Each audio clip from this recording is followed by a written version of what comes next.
त्यांच्यामध्ये तंगड्यात तंगड घालण्याचा कार्यक्रम सुरू आहे. एकनाथ शिंदेने मला शहाणपणा शिकवू नये. एकेकाळी ते माझे अत्यंत घनिष्ठ मित्र आणि सहकारी होते. ची लाईन त्यांनी मारावी, कोणाकडे त्यांनी कोणाला लाईन मारायची ती मारावी. जे सरकार भ्रष्टाचारातून गद्दारीतून निर्माण झालंय त्या सरकारचे ते प्रमुख होते. तुम्ही संपूर्ण न्याय व्यवस्था निवडणूक यंत्रणा विकत घेऊन तुम्ही तुमचं सरकार टिकवलंय. आम्हाला काय तुम्ही सांगता? तुम्ही निवडणुका प्रामाणिकपणानं जिंकलेला नाहीत. तुम्ही पैशाच्या बळावर आणि हे सगळी खोटी कामं करून जिंकलेला आहात. ते राज्याचे उपमुख्यमंत्री आहेत, राज्याचे मुख्यमंत्री होते. ज्या पद्धतीनं वॉर रूम मध्ये अजितदादांची देखील वॉर रूम आहे. म्हणजे आपल्याला माहितीसाठी एक सांगतो, कालच वॉर रूम मध्ये रत्नागिरीच्या मिरकरवाडा बंदराचा विषय होता आणि त्या बैठकीला मी ऑनलाईन उपस्थित होतो.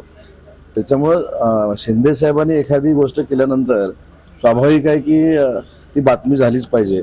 पण कोऑर्डिनेशन रूम म्हणजे काय, जे प्रकल्प आहेत ते लवकरात लवकर महाराष्ट्राचे पूर्ण व्हावे, याच्यामध्ये जर एकनाथ शिंदे साहेब पुढे पाऊल टाकत असतील तर खरं तर आपण सगळ्यांनी त्याचं स्वागत केलं पाहिजे.